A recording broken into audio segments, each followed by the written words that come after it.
पर्यावरण मंत्रालय ने 2 अक्टूबर को एक वन संरक्षण अधिनियम पे एक संशोधन जारी किया है। इस संशोधन को समझने के लिए वन संरक्षण अधिनियम किस तरह से देश में आया और इसके पहले की क्या प्रक्रियाएं रही हैं उसको समझना जरूरी है। सबसे पहले 1976 में जब संविधान में एक संशोधन हुआ था, उससे वनों की जो बात थी उसको भारत के संविधान में एक कंकरेंट लिस्ट होती है, उसमें डाला गया था। उसके बाद बोथ केंद्र और राज्य सरकारें जो हैं उसके ऊपर कानून बना सकती थी और उसका क्रियान्वयन कर सकती थी। इस संशोधन के बाद केंद्र सरकार ने 1980 में एक वन संरक्षण अधिनियम, जिसको फॉरेस्ट कंजर्वेशन एक्ट कहा जाता है अंग्रेजी में, उसको एक ऑर्डिनेंस के नाम तरीके से उसको इंट्रोड्यूस किया। और उसके बाद जब वो ऑर्डिनेंस इंट्रोड्यूस हुआ, उसके बाद क्या बदलाव आया? वनों की पूरी सारी प्रक्रिया, वन को गैर वन के लिए का इस्तेमाल करना,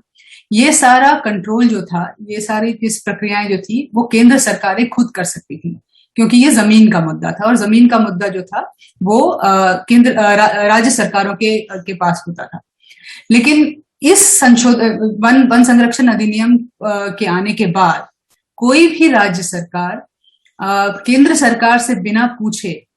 जो वनों की जमीन थी, वन जमीन जो थी, फॉरेस्ट लैंड जो था, उसको किसी भी गैर वन के लिए के इस्तेमाल के लिए, जैसे खनन हो गया, आप सड़कें बनाना चाह रहे हैं, या लोगों के हक के लिए उसको वन भूमि से राजस्व भूमि बना रहे हैं, वो कोई भी प्रक्रिया जो है राज्य सरकारें खुद अपने आप से नहीं कर सकती थी जब तक कि वो केंद्र सरकार की स्वीकृति ना ली। ये बहुत पेचीदा मुद्दा बन गया था तब। उसके बाद 1996 में सुप्रीम कोर्ट ने एक आदेश दिया, जिससे जो वन संरक्षण अधिनियम का दायरा था, वो दायरा ना सिर्फ वन भूमि पर लागू होता, लेकिन कोई भी ऐसी जमीन पे लागू होता जहां पर वनों की परिभाषा जो है उसके ऊपर लगा दी जा सकती थी। जैसे कि अगर पेड़ लगे हुए हैं, चाहे वो शहर में हो, चाहे वो गांव में हो, चाहे वो राजस्व की जमीन हो या मेरी निजी जमीन हो, अगर उस वनों की परिभाषा उस पे लागू हो जाती तो उसके ऊपर वन संरक्षण अधिनियम लागू हो जाता। तो इससे वन संरक्षण अधिनियम का जो है दायरा बहुत बड़ा और उसका क्षेत्र बहुत बड़ा हो गया। इस संदर्भ में अब जो बदलाव केंद्र सरकार लेके आ रही है उसको समझना जरूरी है। ये क्या बदलाव है? सबसे पहले ये जानना जरूरी है ये बदलाव क्या है। इसको 3 तरीके से समझा जा सकता है। एक सबसे पहले बदलाव ये है, जो वन संरक्षण अधिनियम से कुछ चीजों को हटाया जा रहा है, कि कुछ चीजों के ऊपर ये वन संरक्षण अधिनियम की प्रक्रियाएं जो हैं, जिसका दायरा बहुत बढ़ गया था सुप्रीम कोर्ट के आदेश के बाद, वो लागू नहीं होगा। इसमें अगर देखा जाए तो 2 तरह की हैं। कुछ जो एग्जेम्पशंस जिसको कहा जाता है, कुछ चीजें जिसके ऊपर वन संरक्षण अधिनियम लागू नहीं होगा, वो कुछ ऐसी जमीन है, जमीन के ऊपर लागू नहीं होगा। जिस तरह से कहा गया है कि निजी जमीन है उसके ऊपर लागू नहीं होगा। कुछ ऐसी सरकारी जमीन है उसके ऊपर लागू नहीं होगा, खासकर वो जमीनें जो 1980 से पहले जिसका अधिग्रहण किया गया था, उसका एक्विजिशन किया गया था, और खासकर उन गवर्नमेंट डिपार्टमेंट्स जिस तरह से नेशनल हाईवे अथॉरिटी हो गया या रेलवे की जमीनें हैं, कुछ ऐसे जिनको हाईवेज के आसपास लगे हुए पतले जो थोड़ी जमीन होती थी, जो राइट ऑफ वे के लिए रखा जाता था, इन तरह की चीजों के ऊपर वन संरक्षण अधिनियम लागू नहीं होगा। रेवेन्यू एरियाज के ऊपर, राजस्व जमीन के ऊपर जहां पर वृक्षारोपण हुआ है, प्लांटेशन लगे हैं, उसके ऊपर ये वन संरक्षण अधिनियम लागू नहीं होगा। दूसरा जो एग्जेम्पशन है, बेसिकली किस तरह की एक्टिविटीज या किस तरह का काम बिना केंद्र सरकार की स्वीकृति लिए बिना हो सके, वो इस तरह की चीजें हैं। जिस तरह से बोला जाए कि बॉर्डर एरियाज पे कुछ बहुत ही स्ट्रेटेजिक प्रोजेक्ट्स हैं, बहुत ही देश के लिए जरूरी प्रोजेक्ट हैं,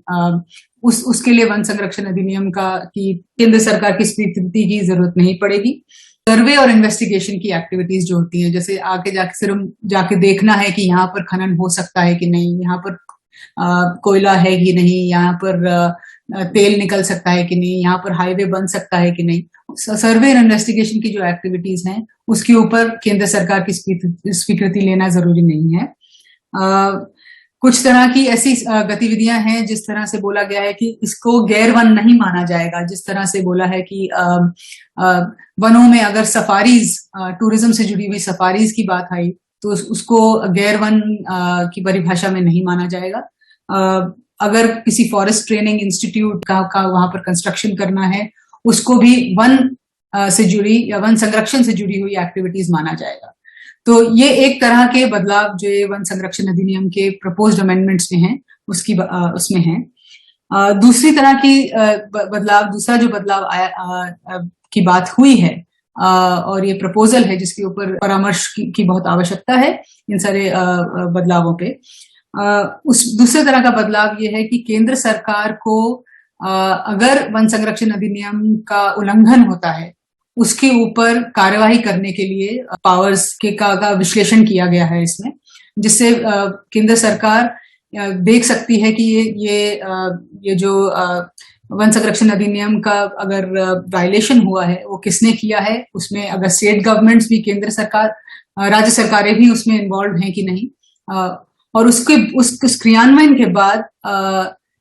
एक साल के इम्प्रिजनमेंट की बात की गई है, जेल भी हो सकती है और पेनल्टीज की भी बात की गई है। ये सारी प्रक्रिया जो है केंद्र सरकार अपने आप से ये गतिविधि शुरू कर सकती है। तीसरे तरह के बदलाव जो निकल के आए हैं, एक तरह से सुझाव है जिसके बारे में ज्यादा डिस्कशन नहीं है, लेकिन ये बात किया गया है कि कुछ ऐसे बहुत ही जैव विविधता और बहुत ही सूक्ष्म ऐसे इलाके हैं, इकोलॉजिकली इम्पोर्टेंट इलाके हैं, वनों के इलाके हैं, जिसको कुछ समय के लिए प्रतिबंधित एरिया या उनको सिक्योर एरियाज बना दिया जाएगा। लेकिन ये कैसे होगा, उसके ऊपर क्या हक होंगे, कौन करेगा, उसके बारे में ज्यादा चर्चा इस प्रपोजल में नहीं है। अब ये समझना जरूरी है, ये तो कुछ हद तक हमको समझ आ गया कि इसके पीछे की हिस्ट्री क्या है और ये क्या सुझाव आए हैं, क्या बदलाव आए हैं। लेकिन दो तरीके से अगर देखा जाए तो ये इसके ऊपर सोचना और इसको समझना जरूरी है। सबसे पहले इसको समझना जरूरी है पर्यावरण के हिसाब से। ये संशोधन जो है बहुत हद तक जो इंसेंटिवाइज करता है, जो इनकरेज करता है, वो प्लांटेशन या वृक्षारोपण के कार्यक्रमों को करता है। ये काफी जस्टिफिकेशन दिया गया है कि प्राइवेट लैंड्स पे, निजी भूमि पर और राजस्व भूमि पर और सरकारी ऐसी दूसरी भूमि पर वृक्षारोपण के कार्यक्रम जो हैं, वृक्षारोपण जो है उसको इनकरेज करने की आवश्यकता है। वन संरक्षण अधिनियम के होने की वजह से वो हो नहीं पा रहा है। इसीलिए तो ये जो बदलाव हैं ये एक तरीके से प्लांटेशंस को काफी इनकरेज करते हैं और वृक्षारोपण को इनकरेज करते हैं। इसको एक तरीके से समझने की इसलिए भी जरूरत है कि क्योंकि एक तरफ केंद्र सरकार ये कह रही है कि जो प्लांटेशंस हैं, जो वृक्षारोपण होगा प्राइवेट लैंड के ऊपर या निजी भूमि के ऊपर या राजस्व भूमि के ऊपर, उसके ऊपर वन संरक्षण अधिनियम लागू नहीं होगा। एक तरफ से ये कहा जा रहा है। दूसरी तरफ से जो पुरानी वन संरक्षण अधिनियम की प्रक्रिया है, जो कहती है कि जब भी किसी भी वन का गैर वन इस्तेमाल होगा, जब आप उसको खनन के लिए या सड़क के लिए या किसी इंडस्ट्री के लिए इस्तेमाल करेंगे, तब उसकी जो भरपाई होगी, उसका जो कॉम्पनसेशन होगा, वो एक कॉम्पनसेटरी वृक्षारोपण या प्लांटेशन या एफॉरेस्टेशन के तरीके से होगा। एक तरफ हम कह रहे हैं कि प्लांटेशंस जो हैं वो वन संरक्षण अधिनियम के अंदर वन नहीं माने जाएंगे, उसको एग्जम्पशन दिया जा रहा है, और दूसरी तरफ दूसरी जो प्रक्रिया जो वृक्षारोपण को एक तरह से इनकरेज करती है और एक तरह से वनों के गैर वन इस्तेमाल के लिए, उसकी भरपाई के लिए उसको इनकरेज करती है, वो उसमें कोई दूसरी सोच नहीं है। तो वनों को आप किसी एक तरीके से प्लांटेशन से रिप्लेस कर सकते हैं, लेकिन वन संरक्षण अधिनियम के अंतर्गत प्लांटेशंस को वन नहीं माना जा रहा है, वन भूमि नहीं माना जा रहा है। दूसरी ये बात ये जरूर जानना जरूरी है कि ये जो प्लांटेशंस की बात हो रही है, इसको बाकी जो कानूनों में बदलाव या एक पॉलिसी के तरीके से जो पुश किया जा रहा है या जिसकी बात हो रही है, जहां पर ऑयल प्लांटेशंस की बात हो रही है या कमर्शियल प्लांटेशंस की बात हो रही है, उसके साथ से जोड़ के भी ये प्लांटेशंस की प्रोसेस को समझना बहुत जरूरी पड़ जाएगा। लेकिन ये जो बदलाव हैं किसी भी तरीके से, जैसे कहा जाए कि वनों को गैर वन इस्तेमाल करने का जो फॉरेस्ट डाइवर्जन की प्रक्रिया, उसको किसी भी तरीके से रोकने की बात नहीं कर रहे हैं, और कहीं से ये बात नहीं कर रहे हैं कि हम वन संरक्षण को आगे प्रायोरिटाइज करेंगे। तो ये बातें उसमें नहीं हो रही हैं। सिर्फ इतनी बात हुई है कि कुछ क्षेत्रों को ये सोचा जा सकता है कि कुछ समय तक उसके ऊपर उसकी इकोलॉजिकल वैल्यू के लिए सिक्योर किया जाए, लेकिन कहीं पर भी डाइवर्जन कम करने की या वन संरक्षण की को प्रायोरिटाइज करने की बात नहीं हो रही है। अगर हम सामाजिक तरीके से देखा जाए तो ये भी इन संशोधनों को ये समझना जरूरी है कि वन संरक्षण का मुद्दा और वनों का जो गवर्नेंस का मुद्दा है, ये हमेशा से ही एक तरीके से माना गया है कि ये बहुत टॉप डाउन रहा है। ये बहुत ही कुछ लोगों को इसमें जोड़ा गया है, बहुत सारे लोगों को, खासकर जो वन भूमि पे निर्भर लोग हैं, आदिवासी समुदाय हैं, उनको किसी भी प्रक्रिया, चाहे वो वन संरक्षण अधिनियम को इंट्रोड्यूस जब किया गया या सुप्रीम कोर्ट का जो 1996 का आदेश आया, दोनों समय जो लोग वनों पे निर्भर हैं और बाकी जैसे जनरली सिविल सोसाइटी ग्रुप्स हैं या सिटीजन्स हैं, उनसे बिना परामर्श किए ये प्रक्रियाएं कही हैं। तो वन संरक्षण का मुद्दा हमेशा से ही एक्सक्लूजनरी माना गया है, उसका पूरा क्रियान्वयन ही एक्सक्लूजनरी रहा है, और अब ये समझा जा रहा है कि अब जो प्रक्रियाएं जो इस संशोधन में जो इंट्रोड्यूस किया गया है, उसमें भी ये परामर्श जो है पूरी तरीके से लोगों के साथ करके नहीं किया जा रहा, और जो हिस्टोरिकली देखा जाए, जो वनों के अधिकार, लैंड राइट्स का जो सारा इशू है, इन चीजों को अगर देखा जाए तो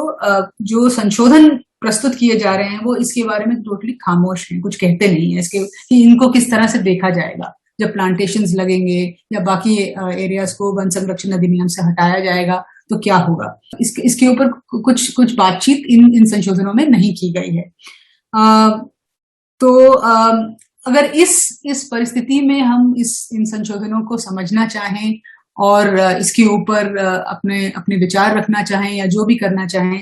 सबसे बड़ी बात तो ये है कि इसके ऊपर वाइड स्प्रेड डिबेट होना बहुत जरूरी है, ना सिर्फ जो संशोधन सामने रखे गए हैं उनके बारे में, लेकिन वन संरक्षण अधिनियम और वन भूमि का पूरा गवर्नेंस पैराडाइम के ऊपर पूरी तरह से चर्चा होनी जरूरी है, और तब हम संशोधनों के ऊपर अच्छी तरह से अपनी समझ भी बना पाएंगे और इसके ऊपर बातचीत भी कर पाएंगे।